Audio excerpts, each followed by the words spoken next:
There's a particular kind of character that stays with you long after the story ends.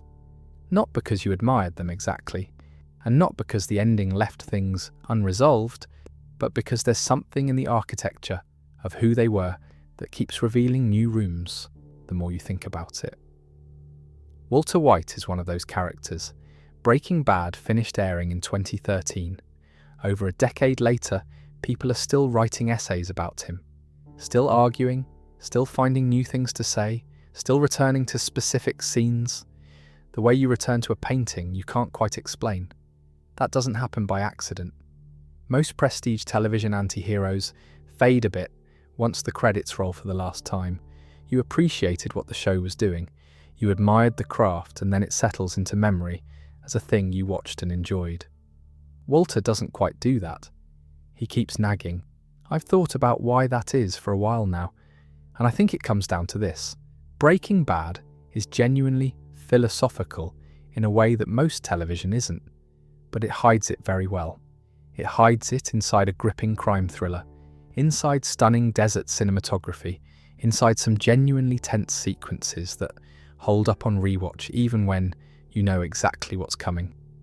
The philosophy is in the bones of the thing, not plastered on the surface, which means you can watch it purely as a thriller and have a wonderful time, but there's a whole other conversation happening underneath, if you're interested in that. And I am, obviously. That's rather what we're doing tonight. What I want to do over the next couple of hours is wander through Breaking Bad slowly. Not as a recap, I'll assume you've seen it, or that you don't mind spoilers, but more as a philosophical tour.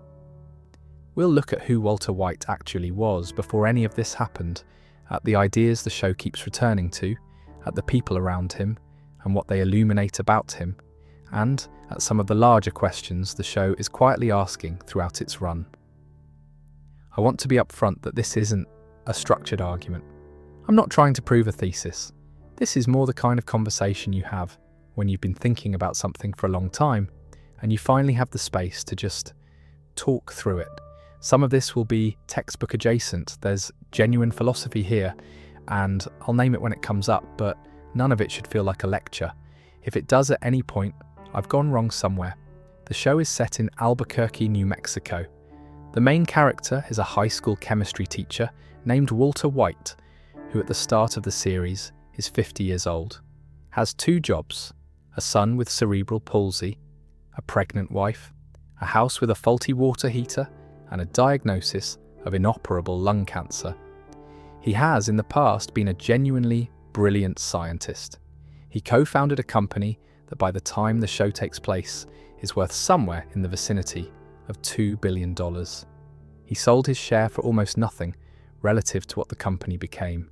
He now drives a car held together mostly by optimism, and one of his students notices him washing cars at a second job and films it on a phone. That's the setup. That's the pressure cooker. And what happens when someone opens the lid is, in a sense, what the whole show is about. Vince Gilligan, the creator, described Breaking Bad to television executives as a story about turning Mr. Chips into Scarface, which is a useful shorthand and it sold the show, but I think it slightly undersells what they actually made.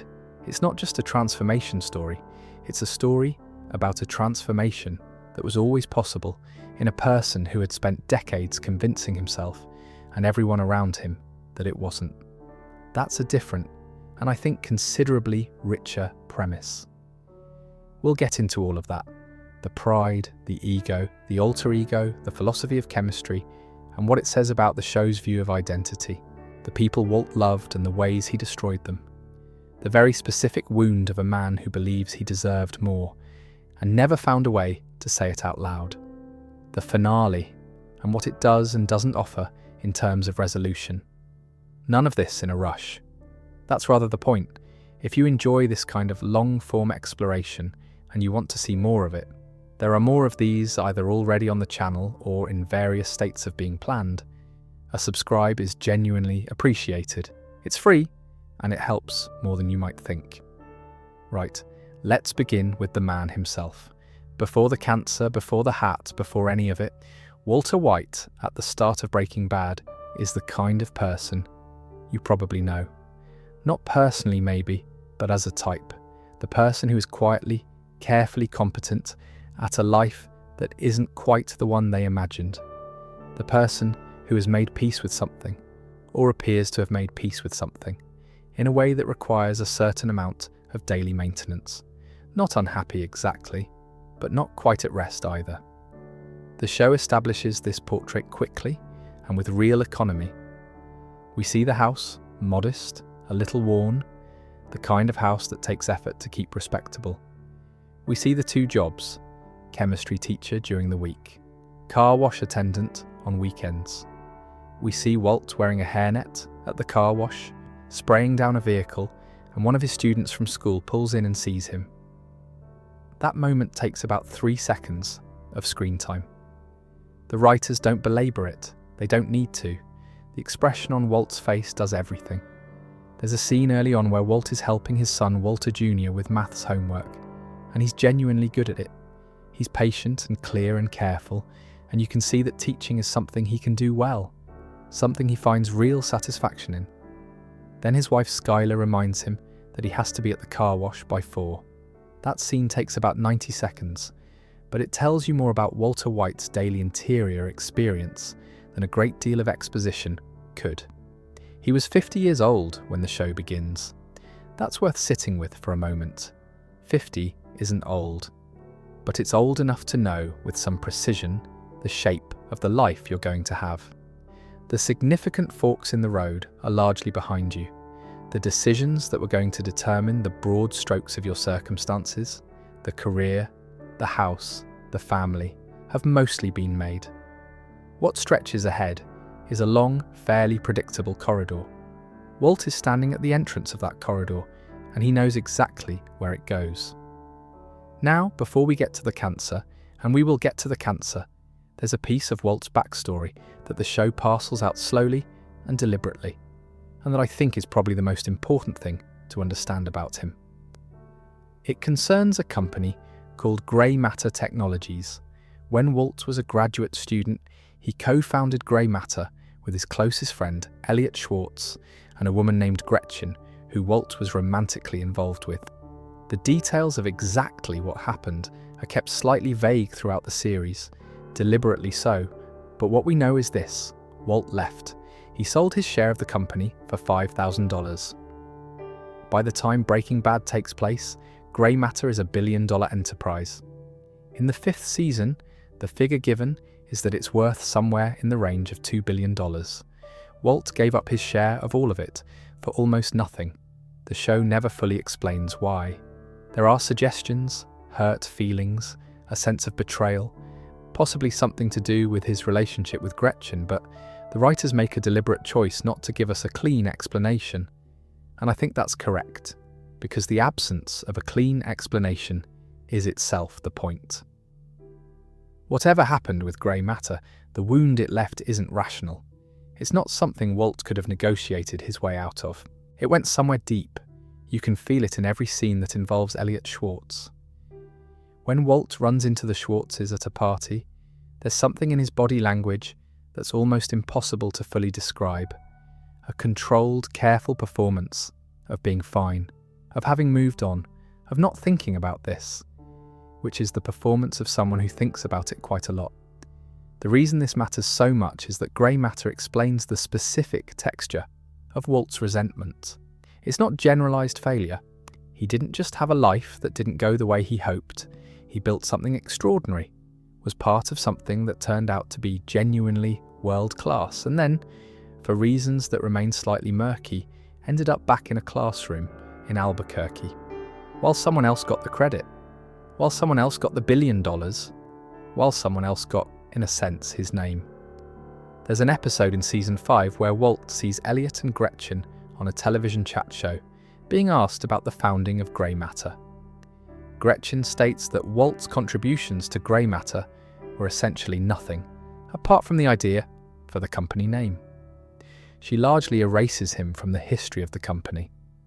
Walt watches this in absolute silence, and the silence is one of the most frightening things in the whole series, which is saying something given what else happens in the show. Into all of this, the quiet humiliation of the car wash, the 2 jobs, the modest house, the invisible wound of grey matter, comes the cancer diagnosis, stage 3 lung cancer. In the pilot episode, Walt collapses after a coughing episode at work and is rushed to the hospital, where tests reveal the diagnosis in a scene handled with striking restraint. There's no dramatic score, no close-up of a tear rolling down his face. He just sits there in the room with the information. And here's the thing I find most interesting about that scene, and about the pilot generally. Walt doesn't seem crushed. He seems, in a very specific and unsettling way, almost clarified. Not happy, obviously, but something lifts.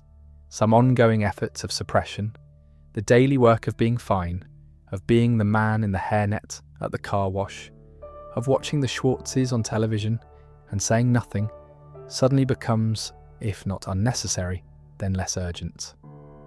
The cancer diagnosis is often discussed as the inciting incident of Breaking Bad, the thing that sets everything in motion. And in a literal plot sense, that's true. But I think the show is doing something more interesting than that. The cancer doesn't create Walter White's desire. It reveals it. It removes the excuse for continuing to suppress something that was already there, had always been there, and had been taking considerable effort to keep quiet. That distinction between the cancer creating a new Walt and the cancer revealing an existing one is something the show will return to again and again in various forms for 5 seasons. It never fully resolves it, probably because it can't be resolved. The question of whether a person's true self is the one they perform for decades or the one that emerges under pressure is not a question with a clean answer, but it's the question Breaking Bad is fundamentally asking, and it starts here in a doctor's office, with a man who has just been told he is dying, and who looks, in some small and terrible way, like he has just been handed something he needed. We'll spend the rest of tonight thinking about what he did with it. One of the things I find genuinely elegant about Breaking Bad, and I do find it elegant in a way I don't always with television, is that the writers built the philosophical backbone of the show directly into Walt's professional identity. They didn't have to reach for metaphors. The metaphors were already there, sitting inside the subject that Walt happened to teach: chemistry, the study of matter and how it changes. In the very first episode, Walt is teaching his class. It's a class that clearly doesn't want to be there. A few students are paying attention, most aren't. And Walt says something that, on its face, is just a good teacher trying to capture the attention of a room full of teenagers, but that the show is clearly also doing something else with. He says, chemistry is the study of change. Growth, decay, transformation. Walt says it is the study of change. He says it with just a little too much weight. There's an intensity in the delivery that's slightly out of proportion to the setting, to a high school classroom on a Tuesday morning. And when you first watch the show, you might not notice it. But by the time you're further in, you understand that this is the show telling you, in its very first scene, exactly what it's about.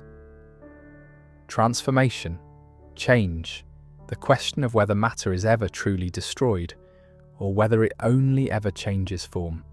There's a principle in chemistry, conservation of mass, which holds that in any chemical reaction, the total mass of the reactants equals the total mass of the products. Matter is not created or destroyed. It transforms. It changes state, changes form, becomes something different. But nothing disappears. Nothing is lost. It just becomes something else. The show applies this principle to Walt himself with a kind of quiet consistency. There is no moment in Breaking Bad where Walter White stops existing and Heisenberg begins. What the show depicts, and what I think it's insisting on, is a transformation. The same matter, reorganized, the same person, in a different form, which is both more hopeful and more disturbing than a simple replacement story would be. And then there's the methamphetamine itself.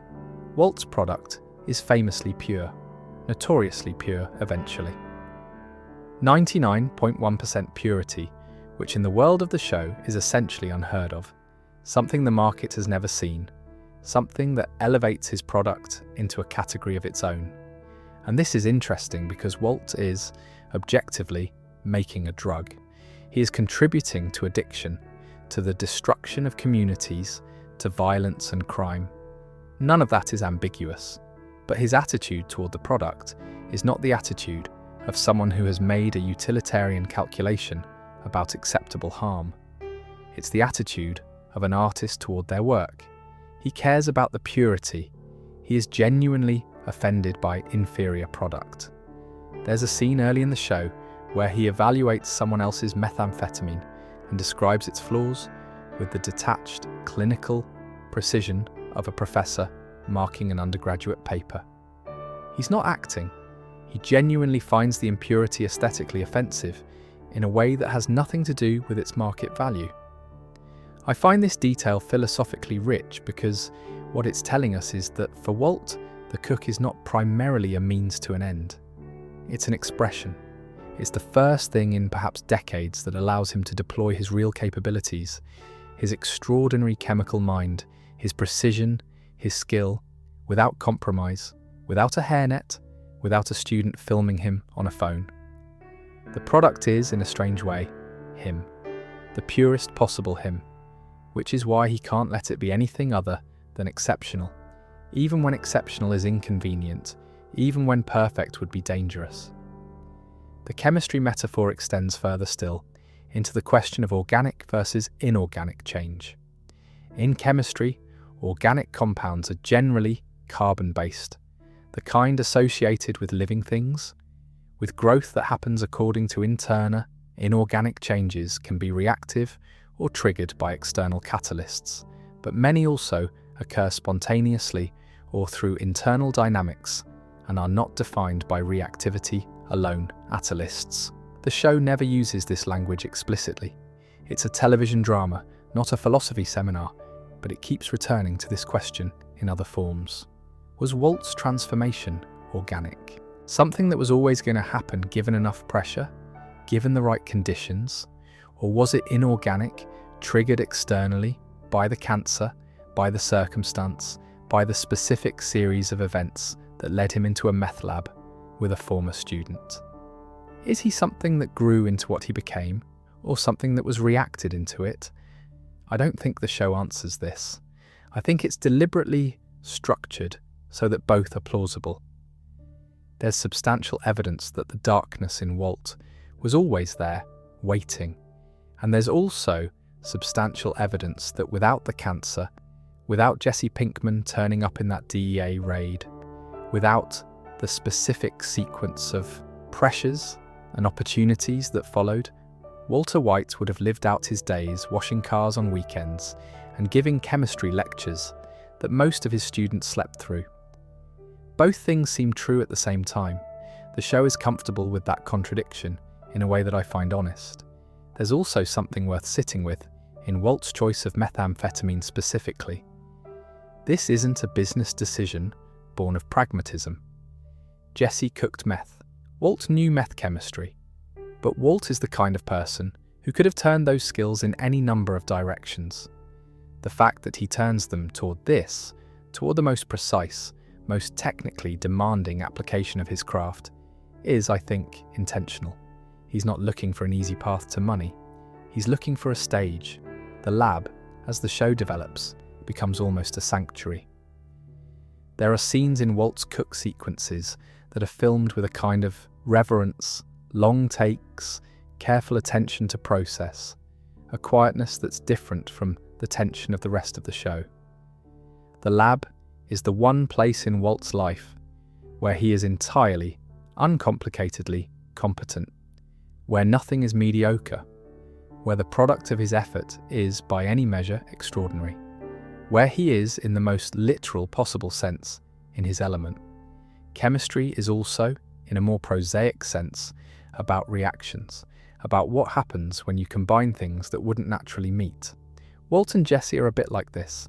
They're compounds that shouldn't. A 50-year-old chemistry teacher with a failing marriage and a lung cancer diagnosis, and a 20-something former student who cooks highly pure product in a portable caravan in the desert. Desert. They shouldn't combine.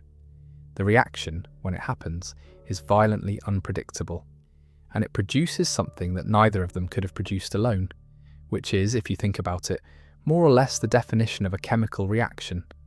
I'm being a bit cute with that analogy, I know, but the show earns the cuteness. It put it there deliberately. Vince Gilligan and his writers built this language into the foundation of the series, and it rewards the kind of slow thinking through that we're doing tonight. The chemistry of the show, its metaphors, its visual language, the way it keeps returning to questions of change and transformation, and what survives, is there to be noticed. It's not accidental. It's the molecular structure of the whole thing. The first time Breaking Bad asks you to sit with something genuinely uncomfortable, it doesn't involve explosions or drug deals or any of the things you might expect from a crime drama. It involves a man in a basement with a piece of bicycle lock and a list. In the third episode of the series, Walt has a prisoner in his basement. A man named Emilio is already dead, killed in a chemical accident in the first episode, a scene played almost entirely for dark comedy. But Emilio's associate, a dealer named Crazy 8, is still alive. Walt has him padlocked to a pole and is keeping him fed, and now he has to decide what to do with him. This is the show's first real moral hinge. Walt constructs what is, on the surface, a perfectly rational decision-making process. He takes a piece of paper and draws a line down the middle. On the left, reasons to let Crazy 8 go. On the right, reasons not to. He works through it methodically, with the same careful precision he brings to chemistry. He fills the left side first. Crazy 8 seems to have genuinely connected with Walt over their conversations, seems like a reasonable person, might keep quiet if released. The right side is harder to fill. Except then Walt finds a piece of broken plate missing from the shards he gathered in the kitchen, and he understands that Crazy 8 was planning to use it, and the list becomes academic.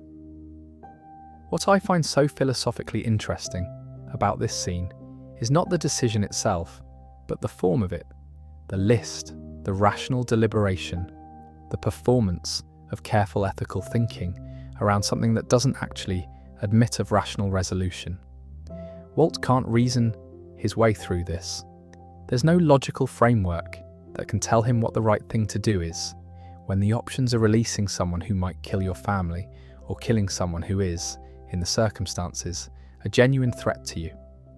The list is, in some sense, a way of making himself feel like he's thinking it through, when the situation has already made the thinking irrelevant. This is the show's first lesson in what I'd call the ratchet effect of moral compromise. A ratchet is a mechanical device that allows movement in one direction only. Click forward, lock in. You can't go back to the previous position. And that's what moral compromise tends to look like in practice, not a single dramatic fall from grace, but a series of clicks.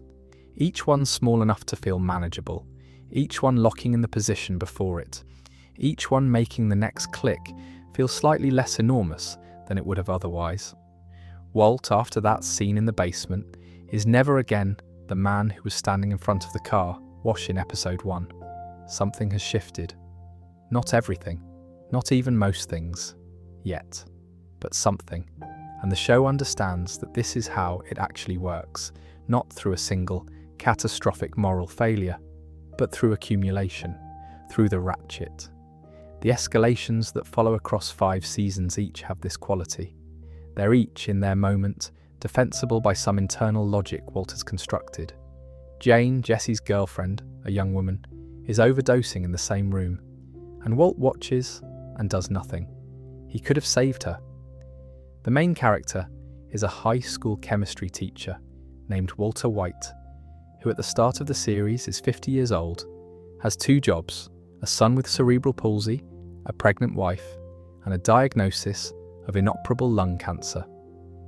His reasoning, such as it is, involves protecting his business, protecting Jesse's ability to function, protecting something.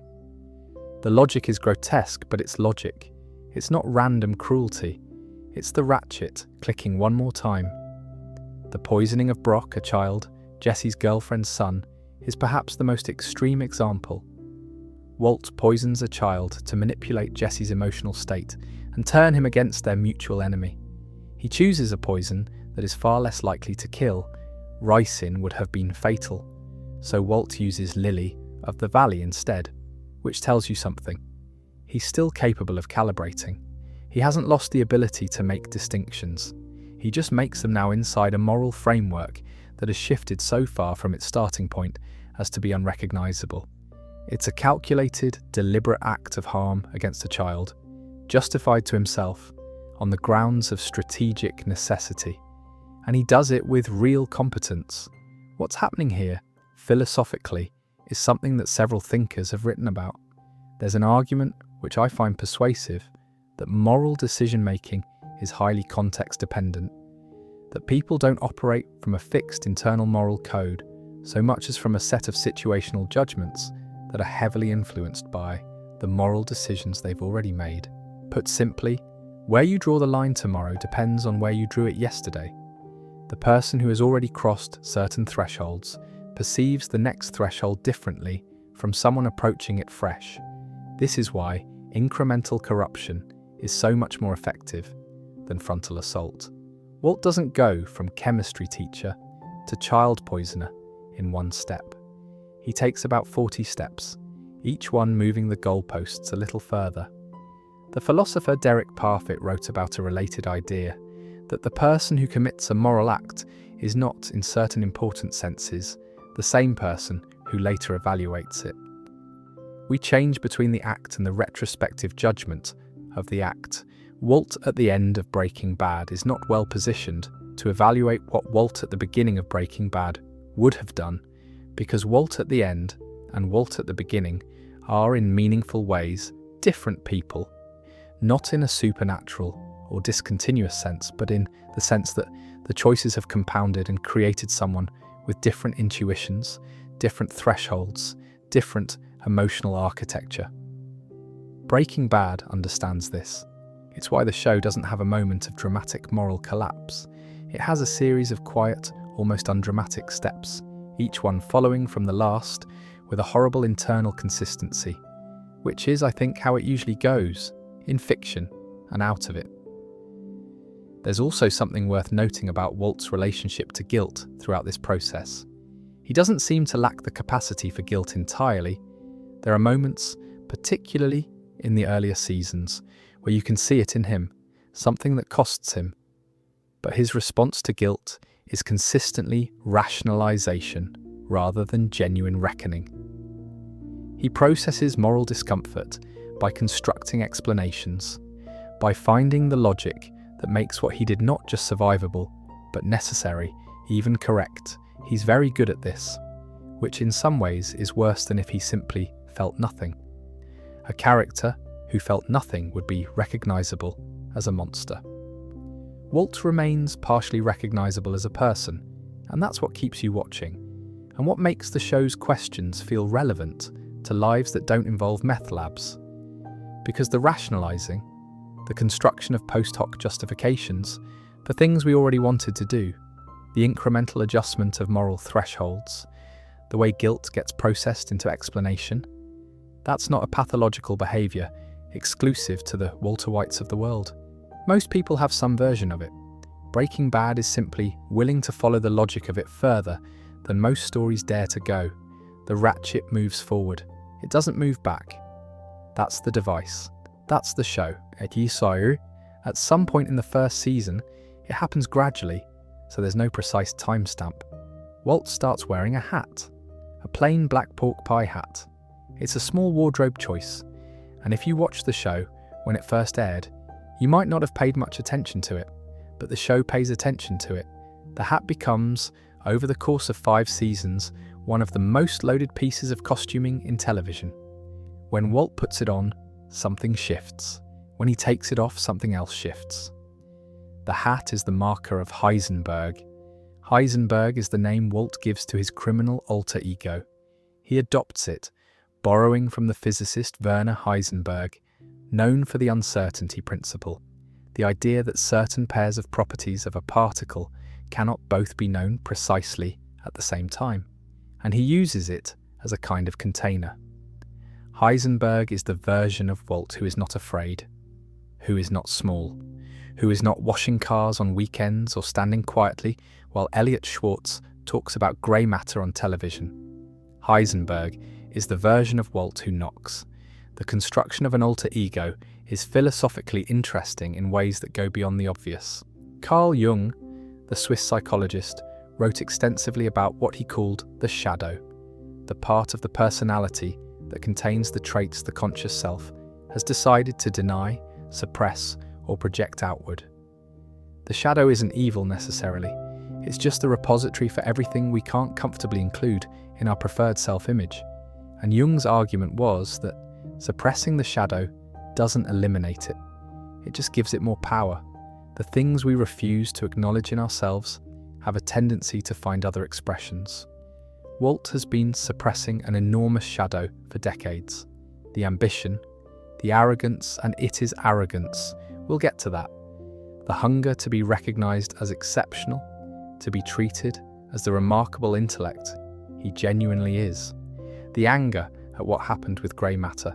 The feeling, which he has never articulated out loud to anyone, that he deserved something more than this and was cheated out of it.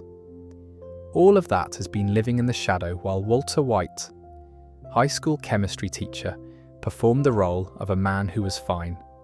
Heisenberg is the shadow, given a name and a hat. The thing that makes this interesting, and what the show is far too smart to let resolve cleanly, is the question of which one is real. Is Walt the true self, with Heisenberg as a costume?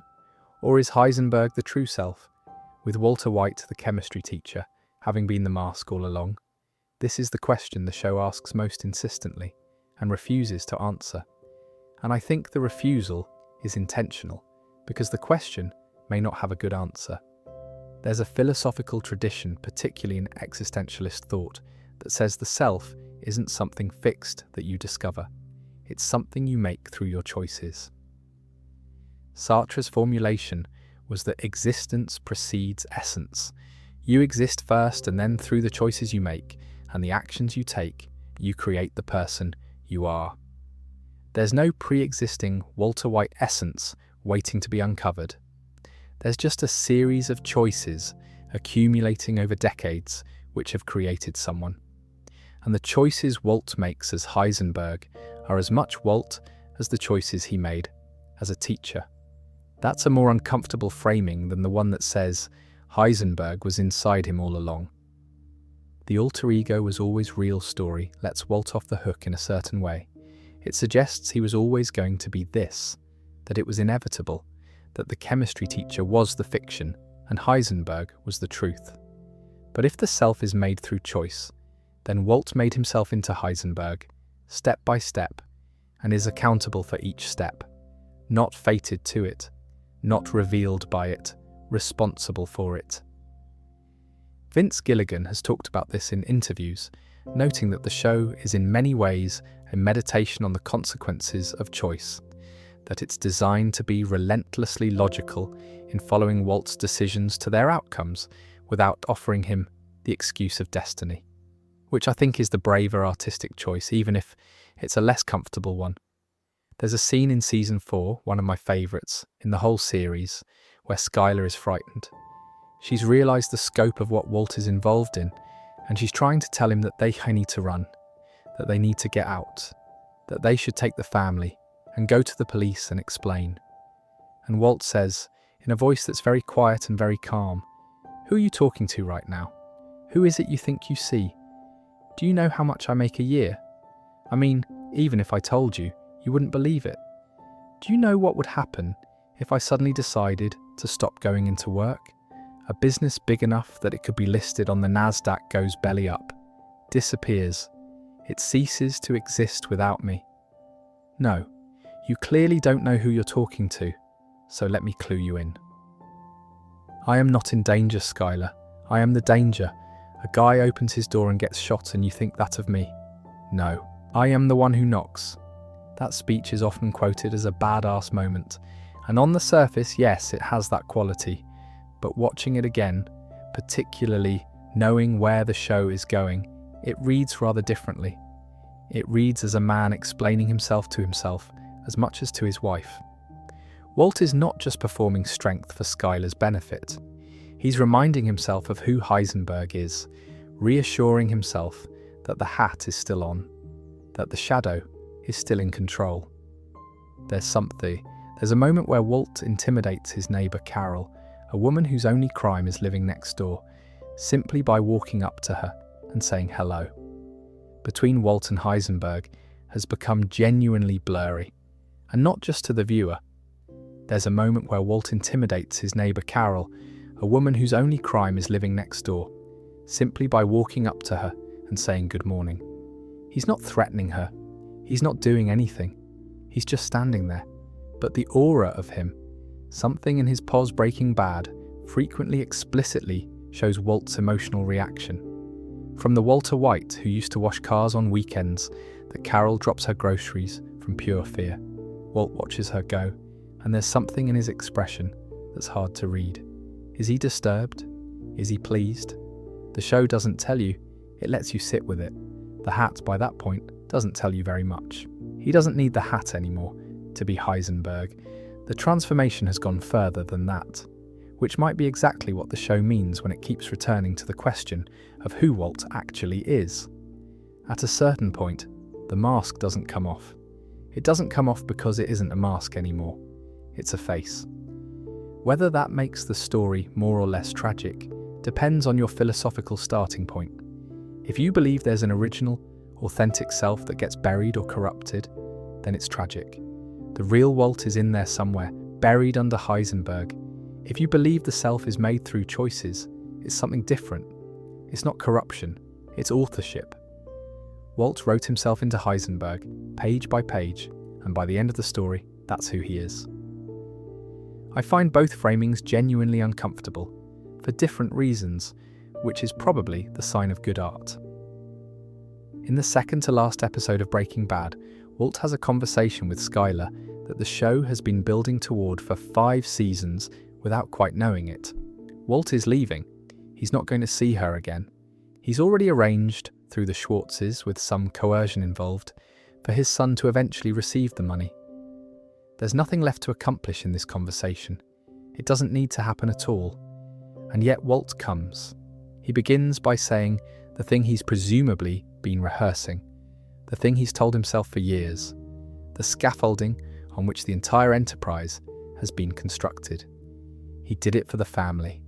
He did it so they would be provided for. He wanted them to have money, security, a future, and then he stops, and something shifts, and he says, I did it for me. I liked it. I was good at it. And I was alive. That's it. That's the admission. 5 seasons compressed into 4 sentences.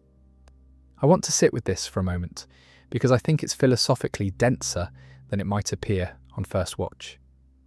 Walt isn't just confessing selfishness. He's describing something more specific, the experience of being in full possession of himself for the first time in decades. The feeling of doing something that required everything he had, and finding that everything he had was more than enough. That's not exactly selfishness. It's something closer to what the psychologist Abraham Maslow associated with self-actualization. The experience of operating at the full extent of your capacities, of being entirely present in what you're doing, because what you're doing demands your entire self. The tragedy, obviously, is the context in which Walt found this experience. He found it in a meth lab. He found it through destruction and violence and a series of moral compromises of the sort we discussed in the previous section. If he had found it somewhere else, if the same clarity and competence and aliveness had been available to him in some other form, the show would be a different and considerably less interesting story. But it wasn't available to him elsewhere. That's the show's claim, and I think it's a serious one. Now, what's interesting philosophically about Walt's family justification is that it wasn't purely cynical. This is the detail that I think gets missed sometimes. in discussions of the show. Walt genuinely believed the family story, at least for a while. The self-deception wasn't a deliberate performance for Skylar's benefit. It was a story Walt told himself because he needed it. Because I'm doing this for my family is a morally legible narrative, one that has social and cultural resonance, one that places Walt in the role of provider and protector, one that makes the terrible things survivable. I'm doing this because I like it and I'm good at it and it makes me feel alive is a much harder story to live inside. Self-deception is something that psychology and philosophy have thought about for a long time, and the consensus view, if there is one, is that it's not simply lying to yourself. It's something more active and more constructive than that.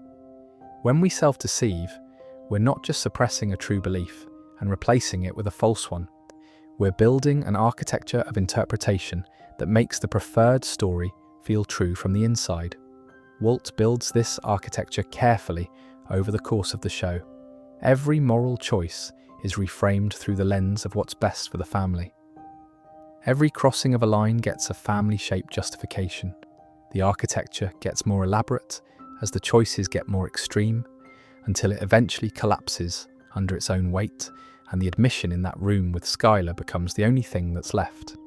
There's a Nietzschean angle here as well, and I'll handle it carefully because it's easy to reach for Nietzsche as a shorthand for morally transgressive behaviour, which undersells what he was actually writing about. Nietzsche described what he called the will to power, not power over other people, specifically, but something more like the drive toward self-expansion, toward mastery, toward becoming more fully what you are.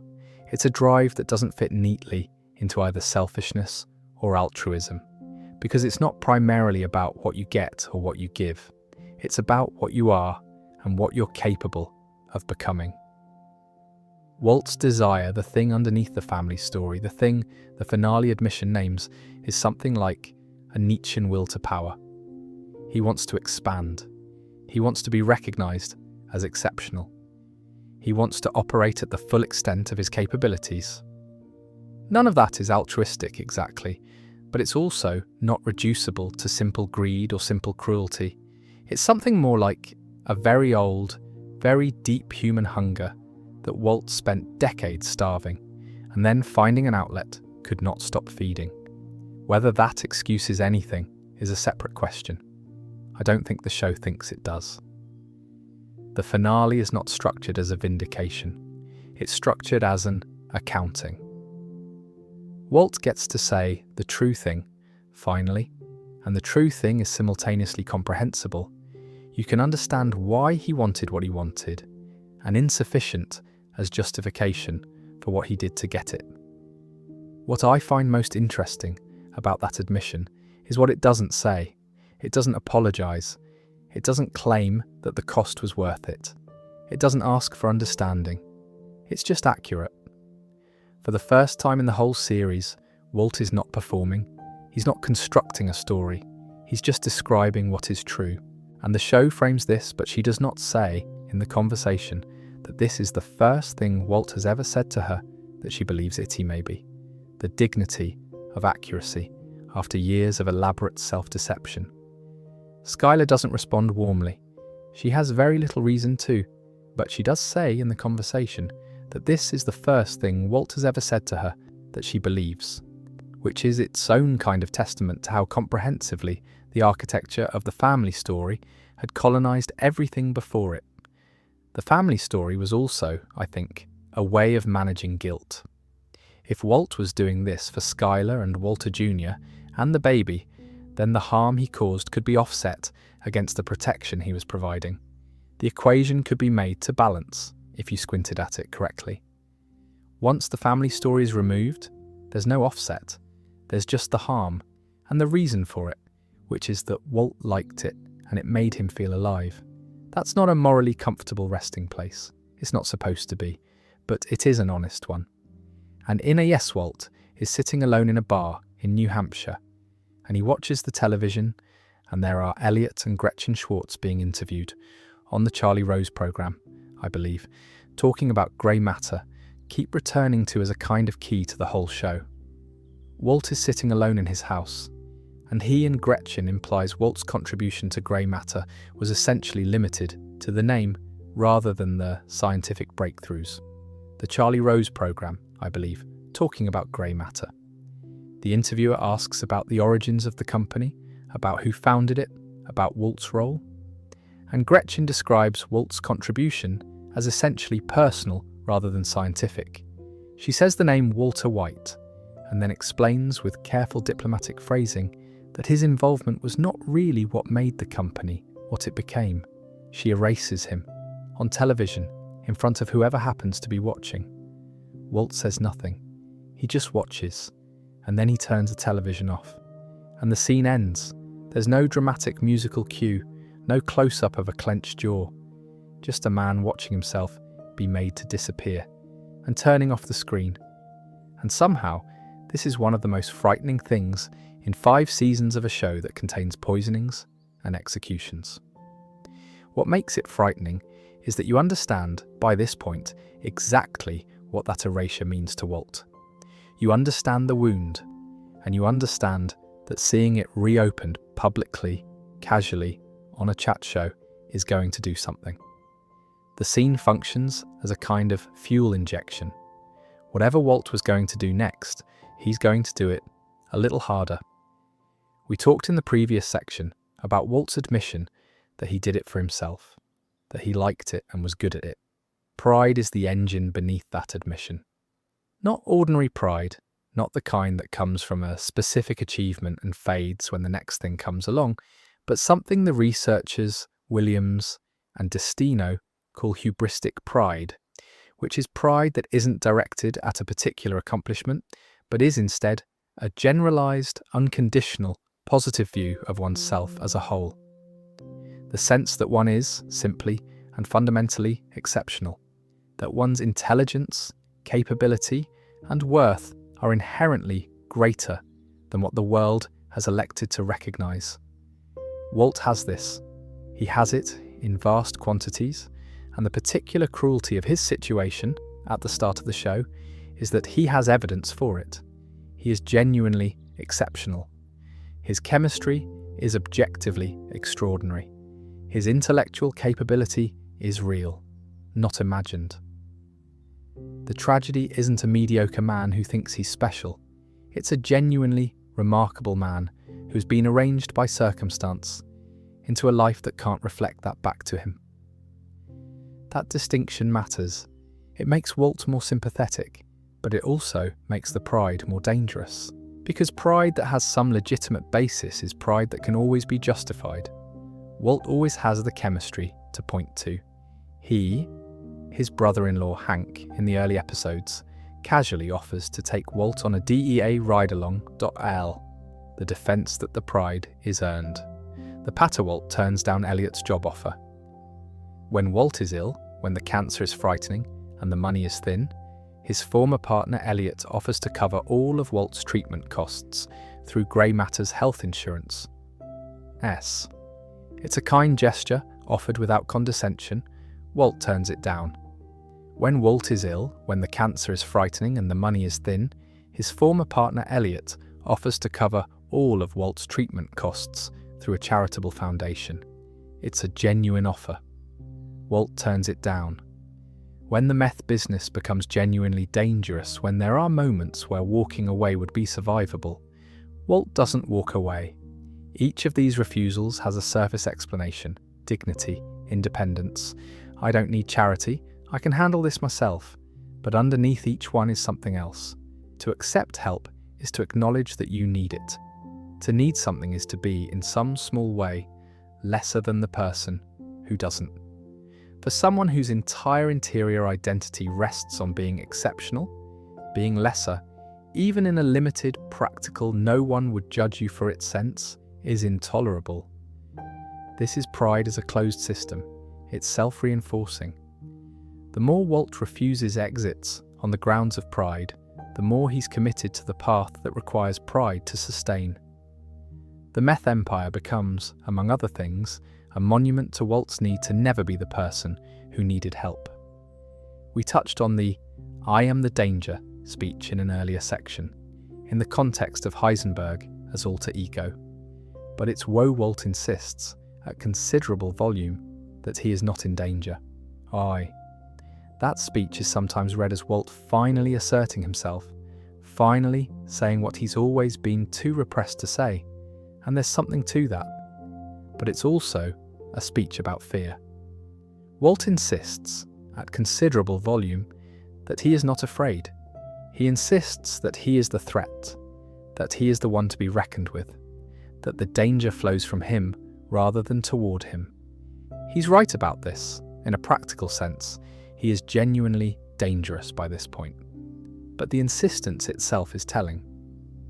Secure people, in my experience, don't usually need to deliver speeches about how unafraid they are. The pride that drives Walt is, underneath, a defense against a terror of being small, of being irrelevant, of being the man in the hairnet at the car wash. The hubristic pride is the opposite of that terror, held in front of it like a shield. And the shield has to be maintained at enormous cost in choices in relationships, in the willingness to harm people who represent any challenge to it. The Greek concept of hybris, which we translate as hubris, was understood in antiquity not simply as arrogance but as a specific kind of transgression, the act of violating the natural order by treating oneself as more than human, by placing oneself beyond the constraints that govern ordinary mortals. The gods punished hybris not out of pettiness but because it threatened the structure of things. And the punishment was almost always loss of the exact thing the hybris was protecting. The Greeks understood this pattern with extraordinary clarity. Walter White is its modern expression. Vince Gilligan has said, in interviews, that he intended Walt as a cautionary tale rather than a power fantasy. The show is designed to make Walt's pride legible, to help you understand it, even to feel it, while also making the consequences of it visible with absolute honesty. The pride is comprehensible. The trail it leaves is not ambiguous. Both things can be true at the same time, and the show holds them together without flinching. That's, I think, one of the things that makes Breaking Bad genuinely great rather than merely very good. It refuses to either demonize the pride or excuse it. It just shows you what it looks like and what it costs and lets you make of that what you will. Breaking Bad knows exactly what kind of story it is telling. It comes from a Greek verb meaning to miss the mark, did. It belongs to one of the oldest dramatic structures we have. The tragic hero, a person of genuine greatness, brought down by a single flaw they cannot or will not correct. The ancient Greeks had a word for this flaw, hamartia. It comes from archery. It means literally to miss the mark. Not wickedness exactly, and not stupidity. A person can be good and intelligent and capable of great things and still have a hamartia, still have the one thing that, when it meets the right circumstances, will undo everything. For Walter White, the hamartia is pride. We've already spent some time with pride as a concept, and I don't want to retread that ground. But it's worth naming here in this context because Breaking Bad is one of the most rigorously structured tragic narratives I've encountered in any medium, and the rigor comes from how precisely it identifies Walt's flaw, and how honestly it follows it to its consequences.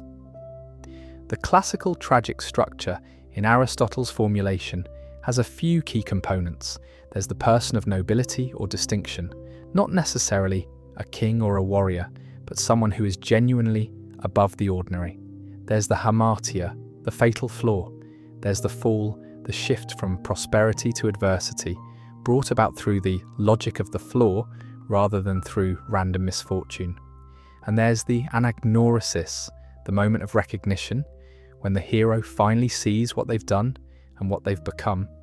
And then there's the catharsis, the emotional release in the audience, the complicated grief of watching something great destroy itself. Breaking Bad maps onto this structure with extraordinary precision, and I think it does so deliberately. Gilligan and his writing team were clearly thinking about Walt as a tragic hero in the classical mould, updated for contemporary television. The 5 seasons of the show correspond fairly cleanly to the 5 acts of classical tragedy, though the show doesn't advertise this. Walt's nobility is his intellect and his chemistry, genuine, extraordinary, unambiguous. His hamartia is the pride we've been discussing, the unconditional positive self-regard, the inability to accept help, the closing of exits, the need to be the one who knocks. The fall is the entire arc of seasons 3 through 5, the steady escalation of the ratchet we talked about earlier, and the anagnorisis, the moment of recognition, is where it gets interesting. There are actually multiple candidates for anagnorisis in Breaking Bad, which I find suggests the show is doing something more sophisticated than a simple tragic template. There's the crawl space scene in season 4, which I think is among the finest pieces of television that's been made in the last few decades. Walt goes into the crawl space beneath his house to retrieve the money he needs to go into hiding, only to find that Skylar has given much of it to Ted Beneke. His wife is on the phone, receiving the news that Hank has been targeted by a drug cartel, and she's terrified, and Walt is lying in the crawl space laughing, and it goes on too long, and it's wrong in a way that's very hard to describe. Sound. His wife is on the phone, receiving the news that Hank has been located by Gus Fring's associates, and she's terrified, and Walt is lying in the crawl space laughing, and it goes on too long, and it's wrong in a way that's very hard to describe. It's the other key moment, and this connects back to what we discussed in the section on self-deception, is the admission to Skylar in the series finale. Gives way. That's one anagnorisis, not the last, but an early one. A crack in the architecture. The other key moment, and this connects back to what we discussed in the section on self-deception, is the admission to Skylar in the penultimate episode. That's the intellectual recognition. He knows finally and fully what he did and why he did it. He says it out loud. That's the anagnorisis that classical tragedy requires. The hero must see clearly, even if they've seen too late. The show also does something interesting with fate and the gods. In classical Greek tragedy, the hero typically struggles against force. Nearly every terrible thing that happens to Walt and the people around him is a consequence of choices Walt made, often quite deliberately, web larger than any individual. Breaking Bad emphatically does not do this. There are no gods, there's no fate. Every terrible thing that happens to Walt and the people around him is the direct consequence of choices Walt made, often quite deliberately, which is, if anything, more frightening than the divine machinery of Greek tragedy, because it removes the comfort of cosmic inevitability. Walt wasn't fated to become Heisenberg, he chose it, step by step. This is Gilligan's clearest statement about the show, I think. He talks about it as a story about the consequences of choices, not a morality tale with almost nothing in Breaking Bad is coincidence, a rigorous working out of what follows from what. If you make this choice, and then this choice, and then this choice, this is where you end up. The show is almost mechanical in its commitment to that logic. Nothing is arbitrary. Nothing is coincidence. The chickens, when they come home to roost, are the ones Walt raised. The title of the show sits inside this framework in an interesting way. Breaking Bad is an idiom that means to go wrong. To go wrong in a particular way, not simply to make a mistake, but to abandon the path of ordinary decent life and turn towards something darker. It's the gerund that matters, not broke bad, completed and over. Breaking, ongoing, continuous, a process rather than an event. The show's title is not describing what Walt did, it's describing what Walt is doing for 5 seasons in real time. A process that begins in a car park in the desert and ends, very specifically, somewhere we'll discuss when we reach the finale.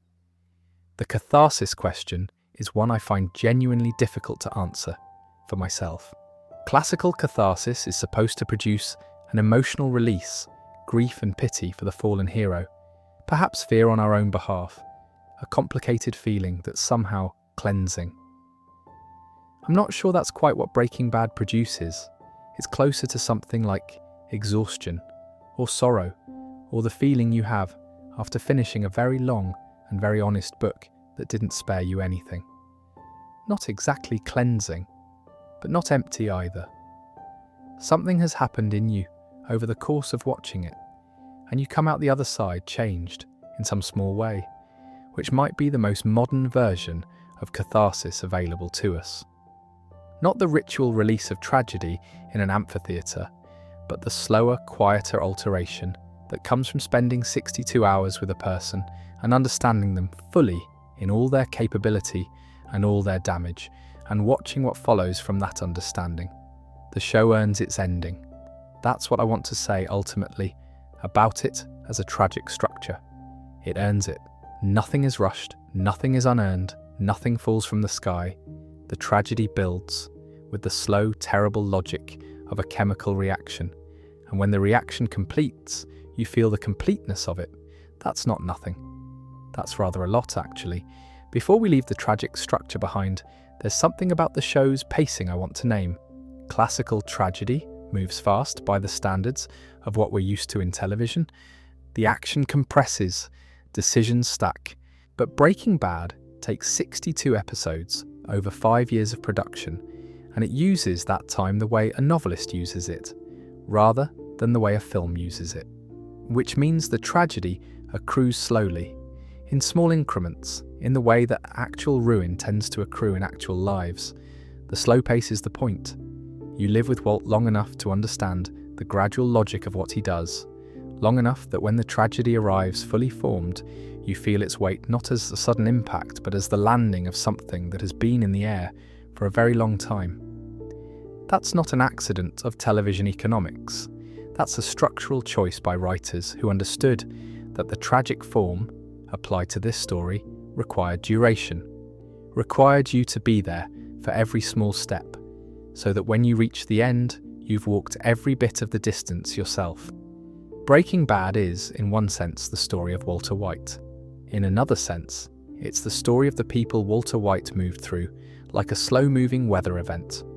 Not always dramatic in any given moment, but cumulative in its damage, leaving behind it a landscape that doesn't quite look the way it did before. I want to spend some time here on the people around Walt, not as a dramatic reckoning, but more as a contemplative inventory. There are several of them, and they're all illuminating in different ways, and the show does something I find genuinely impressive with each of them. It refuses to make them simply victims. Even the people Walt hurts badly are given their own interiority, their own choices, their own capacity to push back or adapt, or sometimes to make things worse in their own right. Skylar White first, because she's the most philosophically interesting. Skylar is a character who received, particularly in the show's early run, a disproportionate amount of audience hostility. People who watched Breaking Bad during its first transmission frequently described her as annoying, obstructive, unsympathetic. There were even campaigns online, which is, if you think about it carefully, quite extraordinary. Skylar's primary offence was noticing that something was wrong with her husband and trying to protect her family from it. In the context of a show about a man who was poisoning children and ordering executions, her crimes against viewer sympathy were fairly modest. What I think explains the hostility is structural. Breaking Bad puts you inside Walt's perspective. You understand his frustrations. You feel the humiliation of the car wash, the wound of grey matter, the clarity the cancer diagnosis brings. When Skylar pushes back, when she asks difficult questions, when she refuses to simply accept the story Walt is telling, she's doing it from outside that perspective, and it registers, emotionally, as an obstacle to something you've been made to want.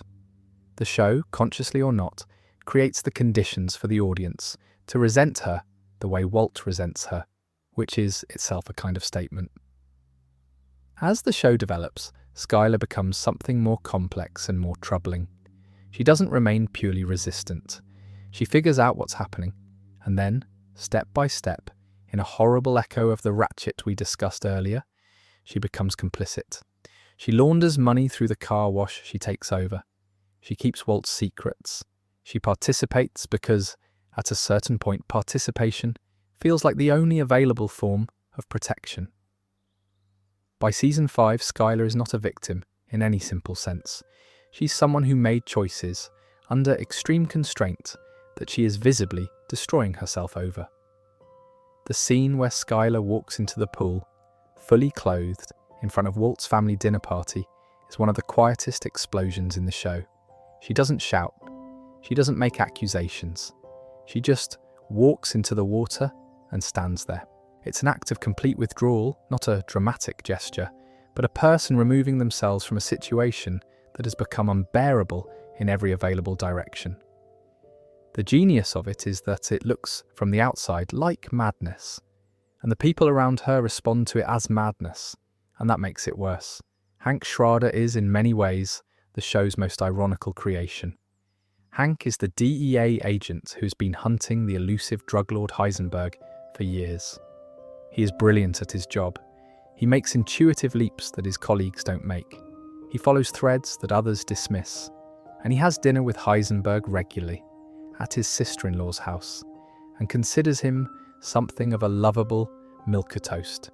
The moment Hank discovers the truth, finding Walt Whitman's leaves of grass in Walt's bathroom with a handwritten dedication from Gail Betticher is one of the show's finest scenes, and it's filmed with total restraint.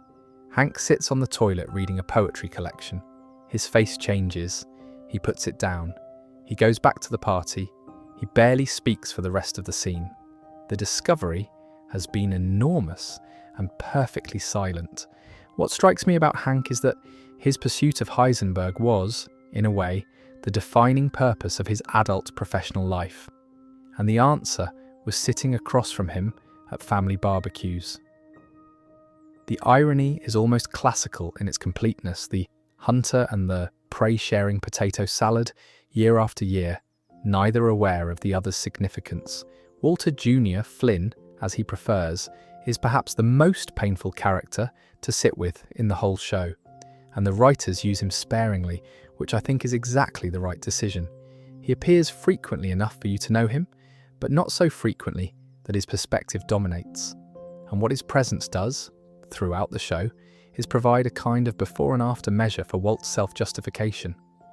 Walt Jr. worships his father, genuinely, without irony, with the whole heart of a teenager who has grown up watching his dad be underestimated and diminished and has always believed the underestimation was wrong. When Walt gets sick, when the cancer comes, Walter Jr. creates a website to raise money for his father's treatment. He calls his father his hero. He means it completely. This is devastating to watch, in retrospect, because you know what his father is. You know the distance between the man Walter Jr. is celebrating and the man who is actually there. And you know that when the truth finally reaches him, in a phone call in the penultimate episode, Walt's stated motivation, for most of the show, was his family. You killed Uncle Hank and hangs up. Something in Walter Jr. will not recover from that particular fall. The gap between the hero and the reality is exactly as wide as the worship was deep. Walt's stated motivation, the entire time, was his family. The financial provision, the security, the future, the baby, Holly, was used as a prop in one of Walt's cruelest gambits, taken briefly, then left safely at a fire station before he launched into his performance over the phone, and returned when the performance was complete. A Junius image of his father was built on nothing real and then detonated. The baby, Holly, was used as a prop in one of Walt's cruelest gambits, taken briefly, used to perform distress in front of cameras, returned when the performance was complete. None of these things are the actions of a man protecting his family. They are the actions of a man who found a story about his family useful as justification, and who returned to that story like a touchstone, even as the family it was supposedly about was being quietly, methodically dismantled. This is the show's most damning observation about Walt, and it makes it without fanfare through the accumulation of small moments rather than a single grand accusation. The family story was false, not because Walt didn't love them in his way, but because a person who loved his family in any practically meaningful sense, would have made different choices at almost every junction. The love was real. The choices it allegedly drove were not love's choices. They were pride's choices, dressed in love's clothing.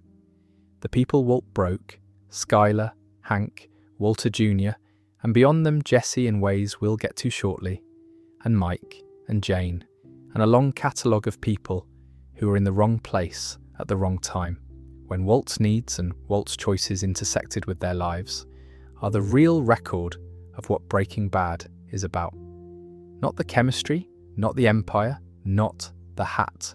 The record is in the people. And it's not a small record.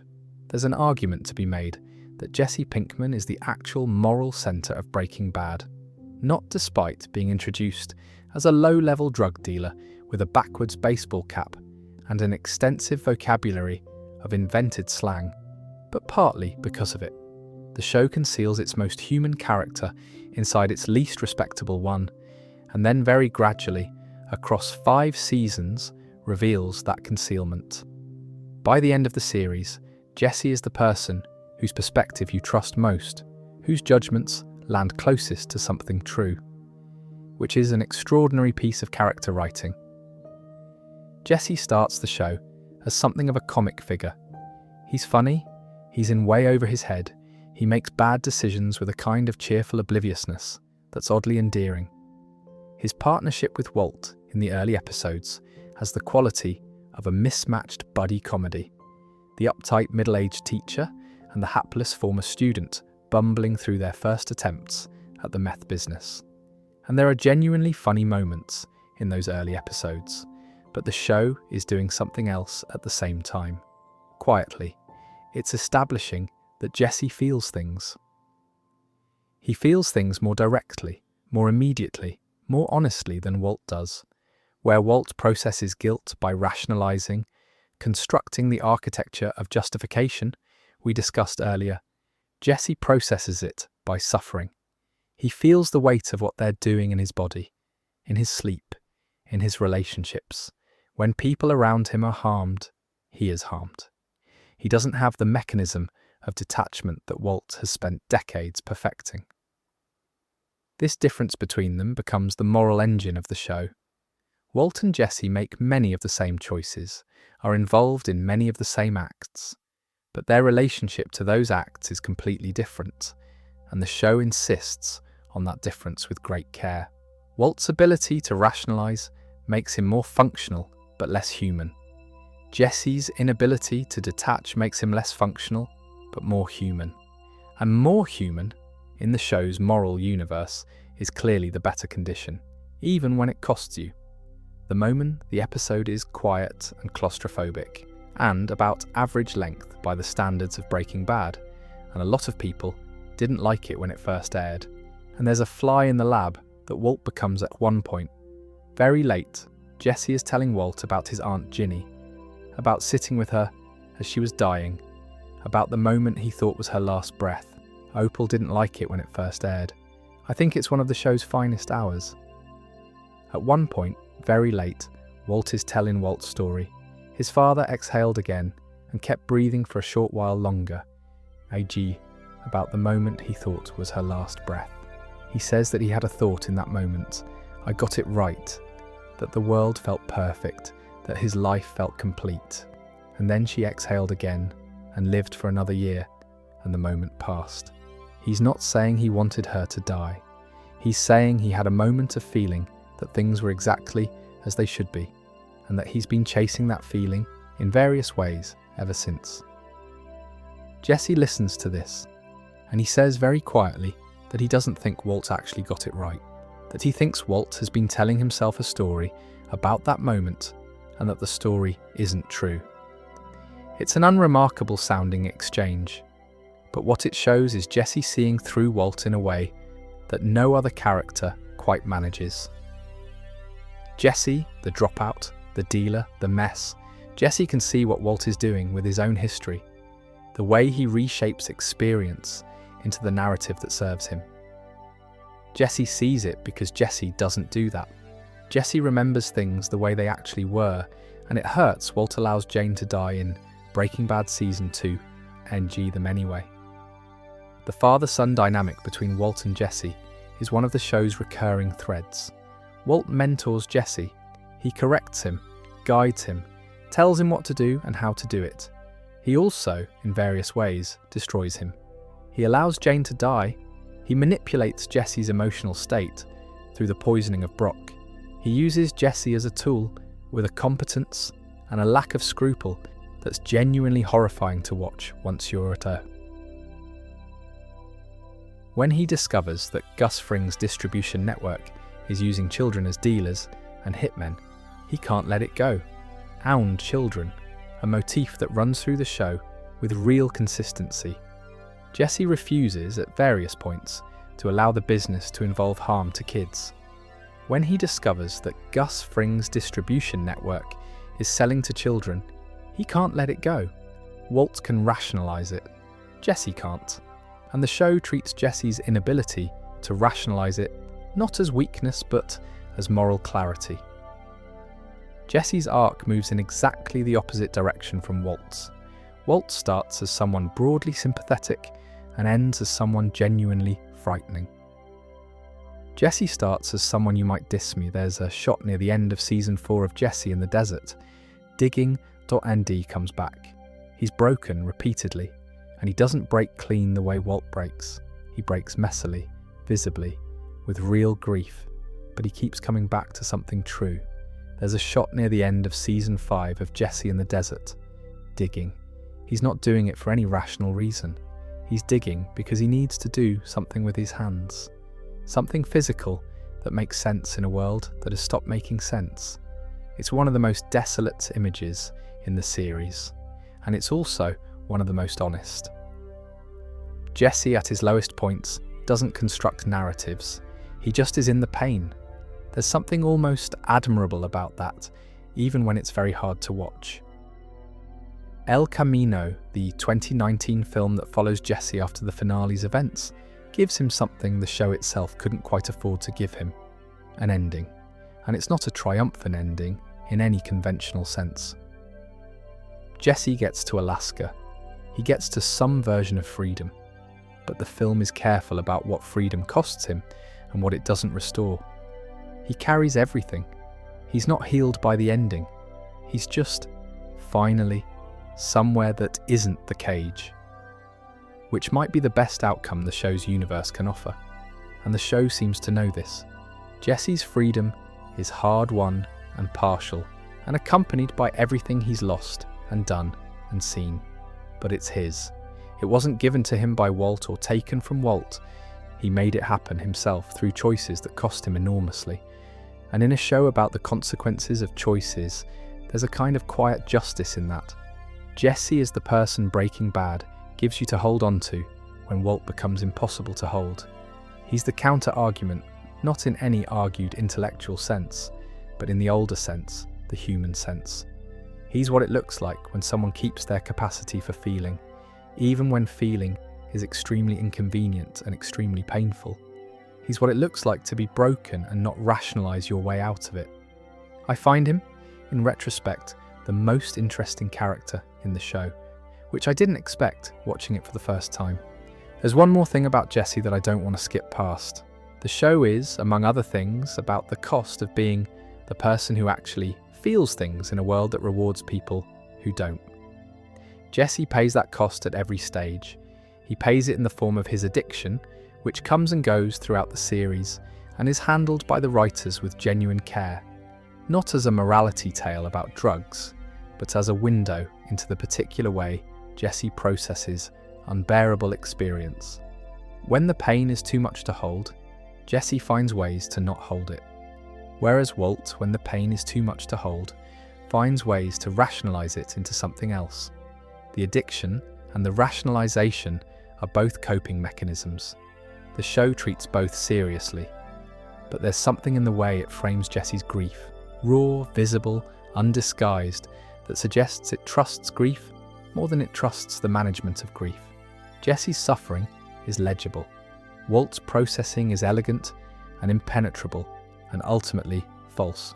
The show knows the difference, and it keeps returning to Jesse as the character through whom you feel what's actually happening in the story, even when the plot is technically about someone else. Breaking Bad is not a show that announces its social commentary. It doesn't stop to deliver lectures. It doesn't put its observations in title cards. But there's a strand running through Walt's story that, if you follow it, says something quite specific and quite pointed about a particular kind of masculine experience. The experience of the man who believes he was owed something more and has never found a way to articulate that.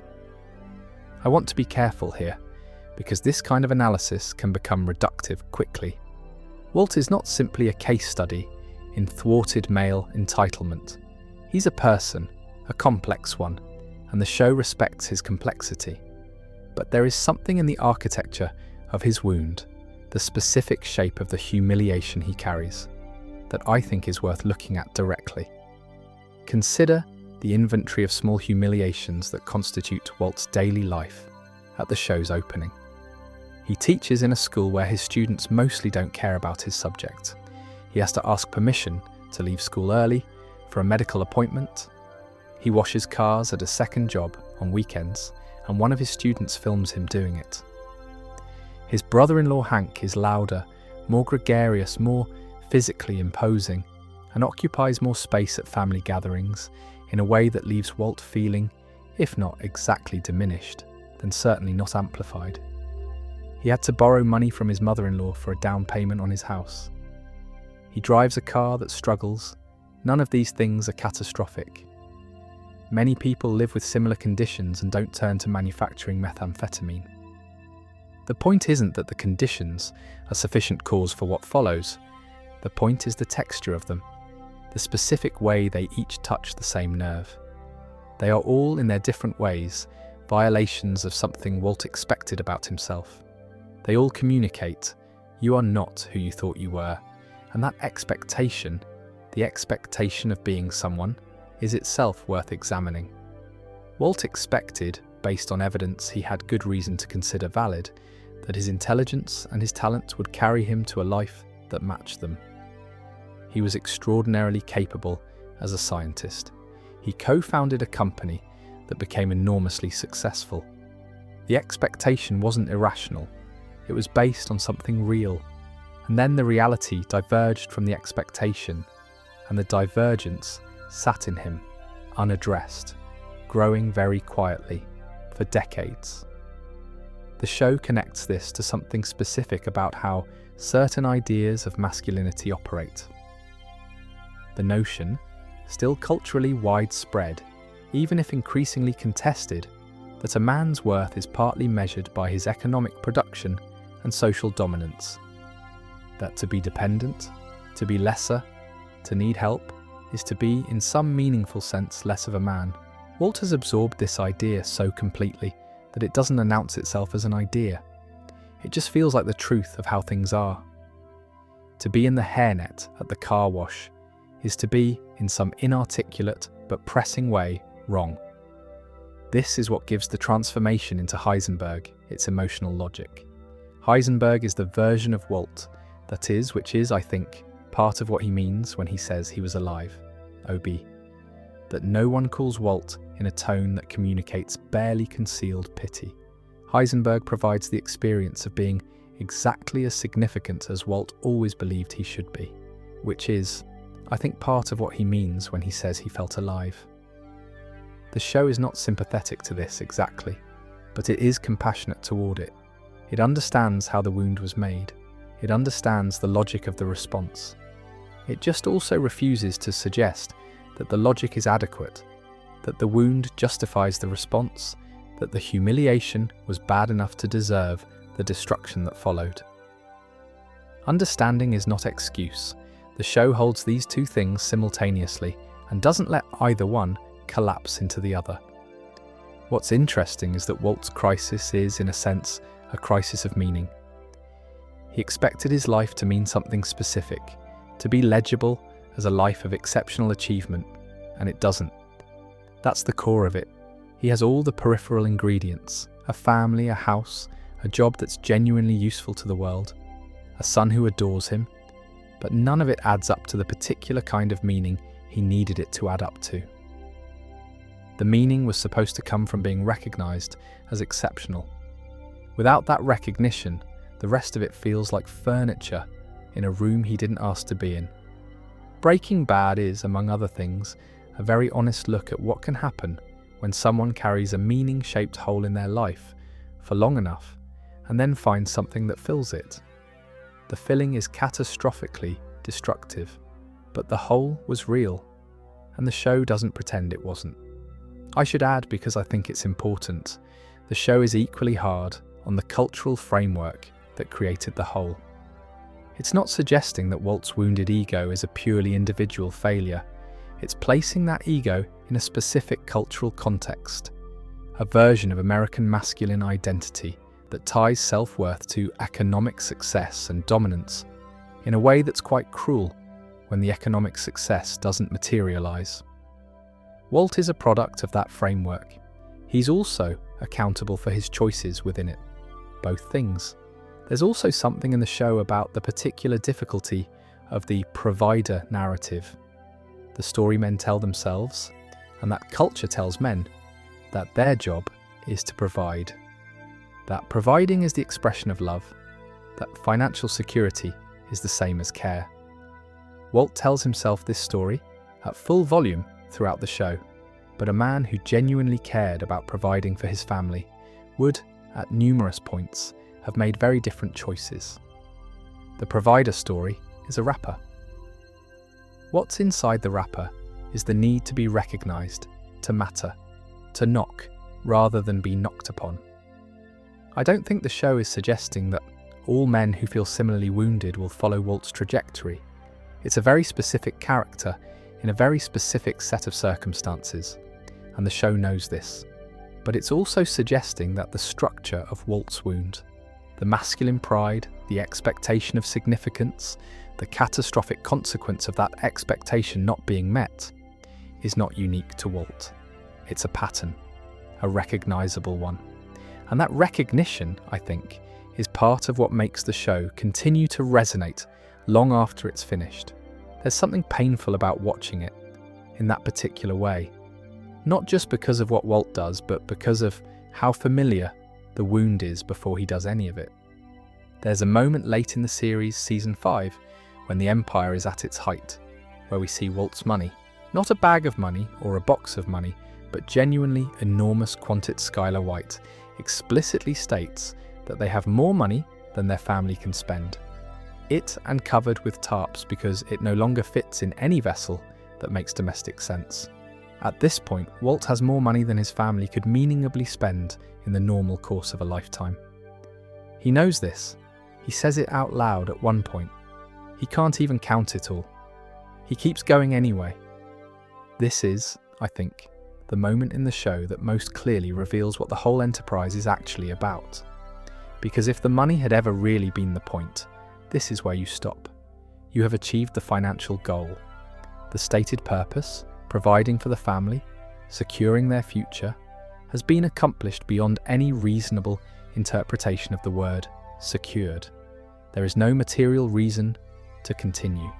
And Walt continues with redoubled commitment, and the storage unit fills up past the point of absurdity, and he keeps going. What Walt is chasing by this point is not money. It hasn't been about money for a long time, if it ever really was. What he's chasing, it cannot be erased the way his contribution to grey matter was minimised. Exceptional, and that this cannot be taken back. The money in the storage unit under its tarps is a kind of monument. Not to wealth, but to undeniability. It cannot be argued with. It cannot be erased the way his contribution to grey matter was erased. It's there. It's real. He made it. No one else can claim it. And as long as it exists, so does the evidence that Walter White, or Heisenberg, or whoever the thing calling itself by either name actually is at this point, was here, and was capable of something extraordinary. This connects to something very old in human psychology: the fear of being forgotten, the horror of insignificance, the sense that a life without lasting mark is somehow less real than a life that leaves a trace. Cultures throughout history have responded to this fear in various ways, through art, through architecture, through religion, through the construction of legacies in children and stories in institutions. Walt responds to it through the manufacture of methamphetamine, which is not the most conventional form of legacy building, but it follows the same emotional logic. And then there's control. Control is perhaps the more immediate of Walt's obsessions, and it manifests throughout the show in ways that are sometimes subtle and sometimes spectacular. Walt micromanages his cook with a precision that goes beyond quality standards into something that feels almost anxious. He needs the process to go exactly as he has determined it should go. Deviation, even minor deviation, even deviation that wouldn't affect the product, bothers him viscerally. He extends this into every relationship and situation he can reach. He manages Skylar's behaviour, first through deception, and then through more direct means. He manages Jesse through a combination of manipulation, false intimacy, and calculated withholding of information.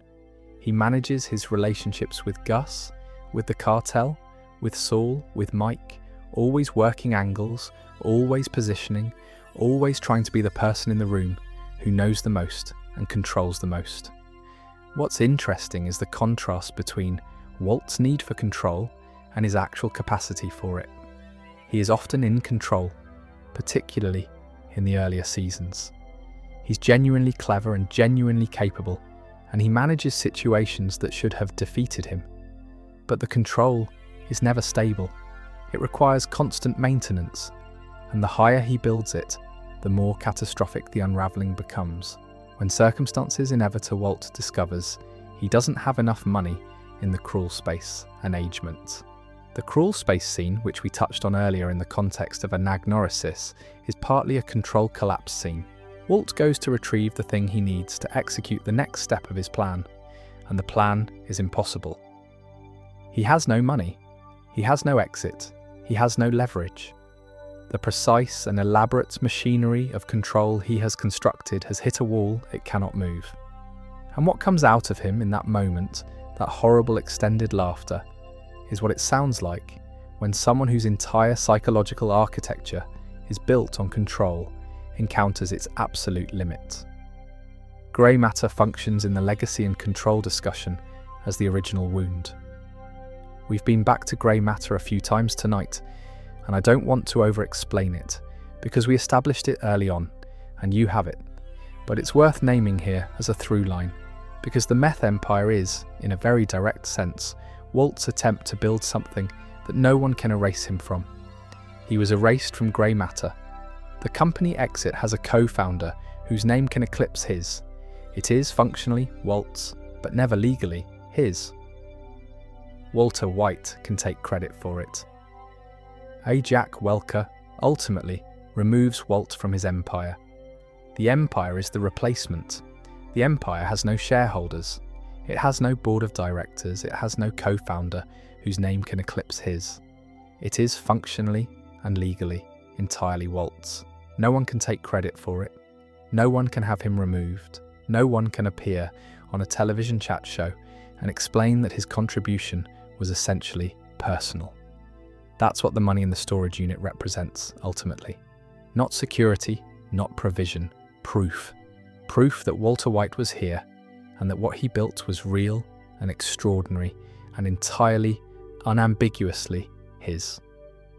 The tragedy of this, and it is a tragedy in the classical sense we discussed earlier, is that it doesn't work. Legacies built on harm can't provide the peace that genuine legacies do. The money in the storage unit doesn't comfort Walt the way a great painting comforts its creator, or a well-written book comforts its author. It just sits there, under its tarps, massive and cold and inert, and Walt keeps adding to it because the thing he needs from it, the thing no amount of it can actually provide, is recognition. And the people who could recognize it either don't know about it or are frightened of it or are dead. There's something melancholy in that image that the show doesn't linger on, but that I find stays with you. All that effort, all that accumulation, all that destruction, and at the end of it, a storage unit full of money that no one can be told about, that can't be spent, that proves nothing to any "I'm in the Empire" business, he says. IT built something extraordinary in its way. He just built it in a place where it would never be seen. There's a line in the show, I'm paraphrasing slightly, where Walt tells Jesse that the meth business isn't about money. It's the Empire, he says. Walter White says, "I'm in the Empire business," and he means it completely. The money is the evidence of the Empire, the measurement of it, but it's not the thing itself. The thing itself is the fact of it, the achievement, the proof. It's very close to what drives great scientists or great artists, the need to make something that didn't exist before and that could only have come from you. The tragedy is not in the desire. The desire is recognizable and in other contexts might have been admirable. The tragedy is in the specific form Walt chose to express it and the cost of that form to everyone around him. Walt's first reaction to the cancer diagnosis is strange when you think about it, and I mean that quite specifically. It's strange in a way that the show knows is strange, and that it uses. He doesn't cry, he doesn't immediately call Skylar. He sits in the parking lot of the doctor's office for a very long moment, alone, and the look on his face is not grief, and it is not fear. It is something closer to clarity. I've thought about this scene a lot. It's one of the most important 30 seconds in the whole series, and it doesn't have any dialogue. It's just Bryan Cranston's face, in a car park in Albuquerque, and what it communicates, without words, is that something has been lifted, some ongoing weight that Walter White has been carrying, the performance of being fine, the maintenance of the story of the man who accepted his situation gracefully, has, in this moment, become irrelevant. He is going to die, soon probably, which means all the things he was deferring confrontation with, the resentment, the hunger, the sense of having been cheated, no longer require deferring. There's a philosophical framework that describes something like this, from the existentialist tradition. Martin Heidegger, in the early 20th century, wrote about what he called being toward death, the idea that authentic human existence requires a genuine, non-abstract awareness of your own mortality. Not death as a general fact about beings, but your death, specific and personal and approaching. Heidegger's argument was that most people live in what he called inauthenticity, absorbed in the routines and distractions and social roles that constitute daily existence, never really confronting the fact that they're going to die, that this life is the only one they have, that the time they're spending is irreplaceable. Authentic existence in Heidegger's framework requires confronting this, and it tends to clarify what actually matters. Walt, diagnosed with terminal cancer, has this experience. The cancer forces him into being toward death. The inauthenticity of his daily life, the car wash, the chemistry class, the patient performance of the man who didn't get what he deserved and is fine with that, suddenly feels intolerable in a way it perhaps only half felt before, when the future was still open and indefinitely long. The future is not indefinitely long anymore, which changes the calculation. The irony the show builds into this is devastating. Walt's cancer goes into remission. Treatment works eventually, better than anyone expected. He gets his life back, but the clarity doesn't go with the cancer.